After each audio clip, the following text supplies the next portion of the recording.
ప్రభునందు ప్రియ దేవుని సేవకులారా, India prayer league అనే ప్రార్థన సహవాసం ద్వారా నెట్వర్క్లో జాయిన్ అయినటువంటి మీ అందరికీ ప్రభు యేసు నామములో శుభాభివందనాలు తెలియపరుస్తూ ఉన్నాయి. ఈ సహవాసంలో, ఈ ప్రార్థన నెట్వర్క్లో మీరు మాతో కలిసి ప్రార్థించడానికై మీరు చూపించినటువంటి ఆశను బట్టి, ఆసక్తిని బట్టి ప్రభుని స్తుతిస్తూ మిమ్మల్ని ఎంతగానో అభినందిస్తూ ఉన్నాం. దయచేసి ఐపీఎల్ ఎలా జరుగుతుందో, దీంట్లో ఉన్నటువంటి ఉద్దేశాలు ఏంటో కొన్ని విషయాలు మీతో మాట్లాడతాను. దయచేసి ఈ విషయాలు గమనించి ప్రార్థనలు కొనసాగాలని ప్రభుపేట మనం చేస్తున్నాను. ఇండియా ప్రేయర్ లీగ్ అనేటువంటి ప్రార్థన సహవాసం ప్రాముఖ్యంగా ఒక దర్శకుతో ప్రారంభమైంది. ఏంటంటే దేశం కోసం ఒక ప్రాకారాన్ని కట్టడం, దేశం కోసం ఒక ప్రార్థనా ప్రాకారాన్ని కట్టడం. అంటే ఉదాహరణ ఏంటంటే చైనా చుట్టూ ఒక ప్రబలమైనటువంటి ప్రాకారం ఉంది, వాళ్ళు చైనా గోడ కట్టుకున్నారు. అది భౌతికమైనటువంటి ఆశ్రయాన్ని ఇస్తుంది.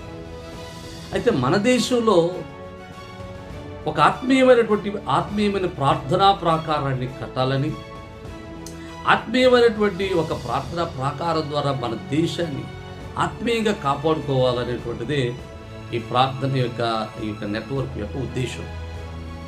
ఇందులో ఈ ప్రార్థనా ప్రాకారాన్ని కట్టడానికి మేము ఎన్నుకున్నటువంటి మార్గం ఏంటంటే ఒక బలమైనటువంటి గొలుసు ప్రార్థన జరిపించడం.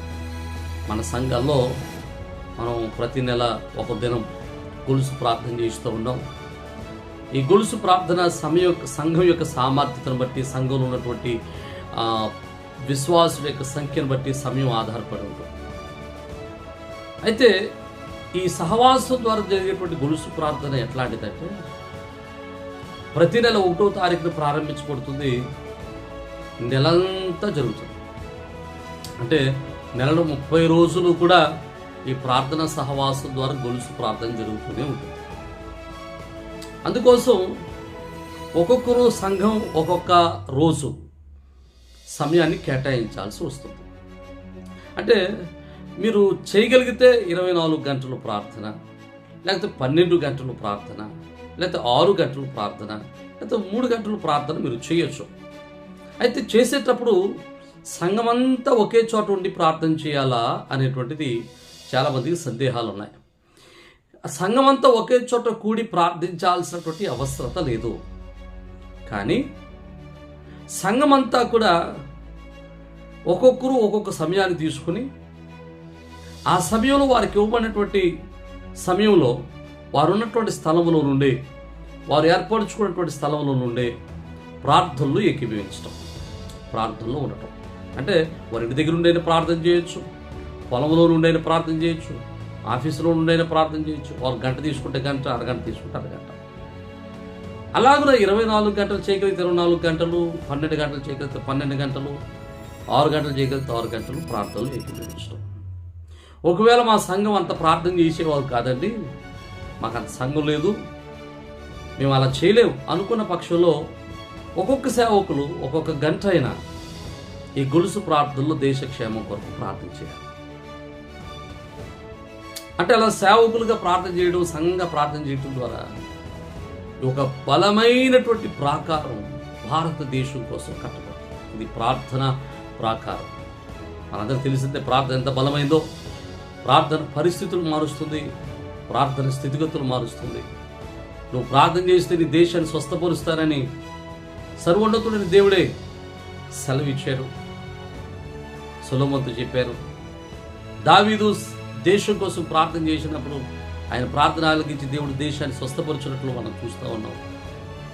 కనుక మన ప్రార్థన చేస్తే మన దేశం బాగుపడుతుంది, మన దేశం భద్రపరచబడుతుంది, మన దేశం స్థిరపరచబడుతుంది, మన దేశం నడిపించబడుతుంది, మన దేశం సుభిక్షంగా ఉంటుంది. ప్రస్తుత పరిస్థితులు చూస్తుంటే రాబోయే తరాలకి మన భారతదేశం పరిస్థితి ఎట్లా ఉంటాయో అగమ్య గోచరమైనటువంటి స్థితిగతుల్లో ఉన్నాం.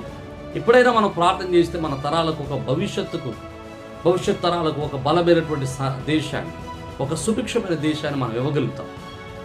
దయచేసి మిమ్మల్ని అందరినీ ప్రేమతో ఆహ్వానిస్తున్న ప్రార్థన చేయడానికి. ఈ ప్రార్థనలో ప్రధానంగా చేసేటువంటి ప్రార్థన విషయం ఏంటంటే సంఘ క్షేమం కోసం ప్రార్థన చేస్తాం. అంటే ఒక్క సేవకుడు కోసం అన్ని సంఘాలు ప్రార్థన చేస్తాయి. అన్ని సంఘాల కోసం ఒక సేవకుడు ప్రార్థన చేస్తారు. అంటే ఒక్కరి కోసం అందరూ ప్రార్థన చేస్తారు, అందరి కోసం ఒకరు ప్రార్థన చేస్తారు. దేశంలో సామరస్యత కోసం ప్రార్థన చేస్తారు, దేశ అభివృద్ధి కోసం ప్రార్థన చేస్తాము. అనేక అంశాలు ప్రతి నెల ఇవ్వబడతా ఉంటాయి. ఈ అంశాల కోసం ప్రతిదినం ప్రార్థన చేస్తూ ఉంటాను. అలాగే ఒకవేళ మీలో ఇంకా మన వంటి ప్రార్థన తాపత్రయం, ప్రార్థన ఆసక్తి కలిగిన వారు సేవకులు ఎవరు ఉన్నట్లయితే వారిని కూడా మన సహవాసంలోనికి ఆహ్వానించండి. తప్పనిసరిగా మనందరం కలిసి దేశక్షేమం కోసం ప్రార్థన చేద్దాం.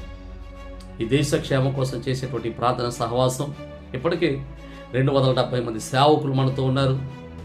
9 రాష్ట్రాల్లో నుంచి సేవకులు మనతో కలిసి ప్రార్థన చేస్తూ ఉన్నారు. ఇంకా ఈ సహవాసాన్ని ఇంకా బలపరచాలని ఆశపడుతూ ఉన్నాం. కాబట్టి ఈ సహవాసాన్ని మీరు ఖచ్చితంగా ప్రోత్సహించాలని ప్రభుపేట మనం చేస్తూ ఉన్నాను. ఇంకా మరికొన్ని విషయాలు, ఈ సహవాసం యొక్క నాయకత్వం ఎలా ఉంటుందో, ఈ సహవాసం ఎలాంటి నాయకత్వం ద్వారా నడిపించబడుతుందో, లేదా ఈ సహవాసులు ఎవరు నాయకులుగా ఉంటున్నారో, ఎవరు కోఆర్డినేటర్స్గా ఉంటున్నారో, ఎవరు ఎక్కడి నుంచి పనిచేస్తున్నారో, ఈ విషయాలన్నీ మీకు వచ్చే వీడియోలో తెలియజేస్తూ ఉంటారు. ఇప్పటికీ మీరున్న ఈ సహవాసాన్ని బట్టి, లేదా ఈ ఆసక్తిని బట్టి ప్రభుని స్తుతిస్తూ మిమ్మల్ని అంతగా అభినందిస్తున్నాను. ప్రభు మిమ్మల్ని, మీ కుటుంబాలను దీవించి తన కృపలు బలపరిచి ఆదరించును గాక. ఆమేన్.